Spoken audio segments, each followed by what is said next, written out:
Aunty గారు, తను ఏ తప్పు చేయలేదని అంటుంది కదా, క్షమించేయండి పాపం. మేడం, మీరు అవనికి సపోర్ట్ చేయకండి. మీ క్షమాపణ క్యాన్సిల్ అయిపోతుంది. మా అమ్మ గురించి మీకు పూర్తిగా తెలీదు. మాయ చేసిన తప్పు వేరు, నువ్వు చేసిన తప్పు వేరు. మాయ ముక్కుపుడక విషయంలో తప్పు చేసింది. నువ్వు మానం విషయంలో తప్పు చేశావు. రెండూ ఒకటే ఎలా అవుతాయి? నీకు క్షమాపణ ఎందుకుంటుంది? మాయ ముక్కుపుడకను దొంగిలించుంటే అమ్మవారు తిరిగి రప్పించుకునేది. నువ్వు మా పొరువు తీశావు ఆ సత్యాగాడితో తిరిగి. అందుకు క్షమాపణ ఎలా ఉంటుంది? మాయా నువ్వు ఒకటి కాదు. మాయ తప్పులకు క్షమాపణ ఉంది. నీ తప్పులకి క్షమాపణ ఎప్పటికీ ఉండదు. వేద, ఎంతకాలం ఇలా అవనేని ఆ విషయంలో అవమానిస్తావు? ఈ విషయంలో మీరింకేం మాట్లాడకండి. బయటికి నడు. ఇంకెంతకాలం ఇలా మౌనంగా నిలబడుంటావు? నీ భార్య నిప్పు అని తెలుసుకోవడానికి ఇంకెంత సమయం పడుతుంది నీకు? ఈ జన్మ సరిపోతుందా?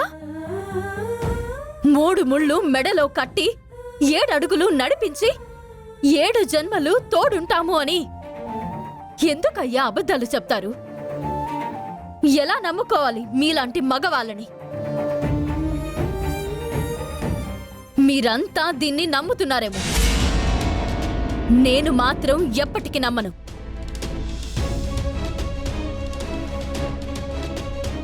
దీని వలన నేను నా కూతురు ఎంతో ఇబ్బంది పడ్డాము, ఇంకా పడుతూనే ఉన్నాం. దీనికి సరైన శిక్ష పడేలా చేస్తాను.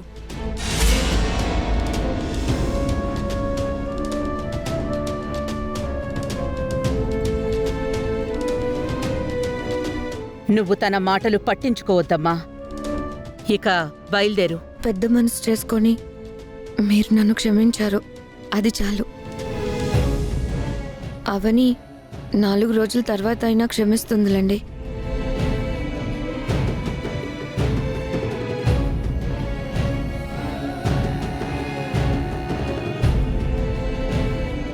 అవనికి భలే గడ్డి పెట్టావమ్మా.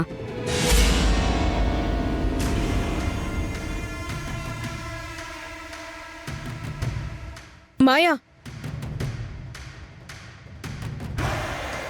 ఏ నిహారిక? సబాష్ మాయా. ఎందుకు? నేను మారిపోయినందుకా? నో, మారిపోయినట్టు ఇంకా ఇంకా నటిస్తున్నందుకు. నో నిహారిక, నేను నిజంగానే నా తప్పును తెలుసుకున్నాను. ఇక నుంచి కంపెనీ వ్యవహారాలను చూసుకుంటాను. నా పేరెంట్స్ ఏదైనా మంచి మ్యాచ్ చూస్తే పెళ్లి చేసుకొని సెటిల్ అయిపోతాను. Wow, excellent. ఎంత రియలిస్టిక్గా ఉందో తెలుసా నీ యాక్టింగ్? నీలాంటి నాలాంటి వర్సటైల్ యాక్టర్స్ మన ఇండస్ట్రీకి మోస్ట్ వాంటెడ్ తెలుసా? అయ్యో నిహారిక, చెప్తే నువ్వు అర్థం చేసుకోవడం లేదేంటి? ఇంతకాలంగా మనం బ్యాడ్ జర్నీ చేశాం కాబట్టి నువ్వు నన్ను బిలీవ్ చేయలేకపోతున్నావు అంతే. నేను చైల్డ్ ఆర్టిస్ట్గా ఉన్నప్పుడే నంది అవార్డులు తీసుకున్నాను. నువ్వైతే ఆస్కర్కి నామినేట్ అయ్యేలా ఉన్నావు. ఓ సావిత్రి గారు, ఓ సౌందర్య గారు, ఓ జయసుధ గారు ఎంత సహజంగా నటించేవారో, కాదు జీవించేవారో, నువ్వు కూడా అలాగే జీవిస్తున్నావు. లోపల నిన్నందరూ నమ్మేశారు, మా కృష్ణతో సహా. మన మధ్య ఇంకా దాగుడు మూతలెందుకు? నా దగ్గర ఉన్నదున్నట్టు ఓపెన్ అయిపో. నీ నెక్స్ట్ ప్లాన్ ఏంటో చెప్పు. అయ్యో నిహారిక, అవని నిన్ను దెబ్బ కొట్టింది కాబట్టి అవని జాబ్ నుంచి పీకేసాయి. నా మాట వింటావా అసలు? ఇంకో విషయం, గెస్ట్ హౌస్ నుంచి బయటికి పంపించేయి, కార్ కట్ చేసేయి. అవనిని వదలద్దు. ఈ మాయతో ఎందుకు పెట్టుకున్నాన్రా లొల్లి అంటూ గల్లీ గల్లీ తిరగాలి, సరేనా?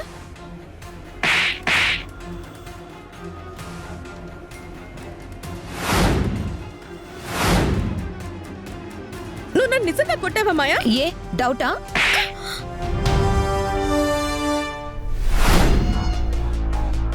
డౌట్ క్లియర్ అయిందా?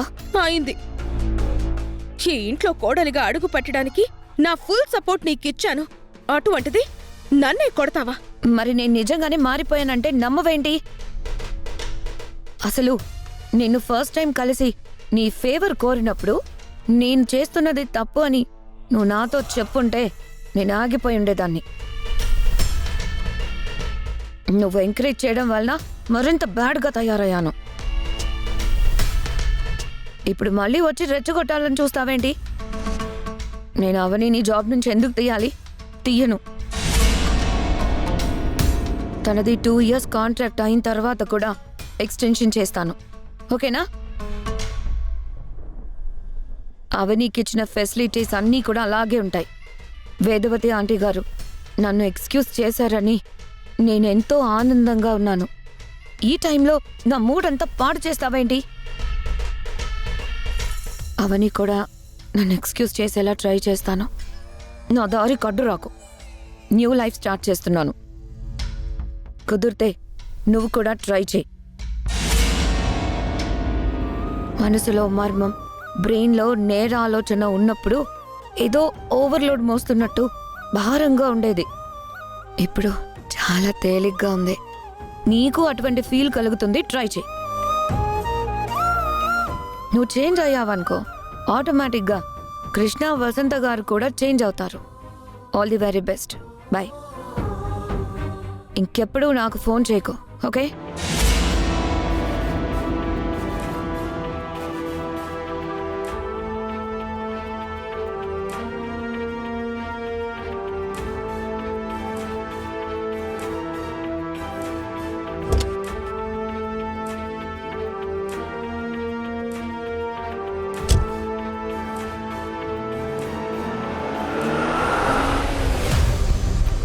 చెడ్డవాళ్లందరూ మంచోళ్ళైపోతే తెలుగులో కనిపెట్టిన స్వార్థం, అవకాశవాదం, దోపిడీ, నేరం, హత్యల్లాంటి పదాలన్నీ ఏమైపోవాలి? పోలీసులు, స్టేషన్లు, లాయర్లు, కోర్టులు ఏమైపోవాలి? అసలు ఈ లోకమే ఏమైపోవాలి? మాయ ఎంత మంచిగా ప్రవర్తిస్తున్నా ఎందుకో నమ్మాలనిపించడం లేదు. ఇది ఎటువంటి పరిస్థితికి దారి తీస్తుందో అర్థం కావడం లేదు. ముందు ముందు ఏం జరుగుతుందో చూడాలి. నాగమ్మ,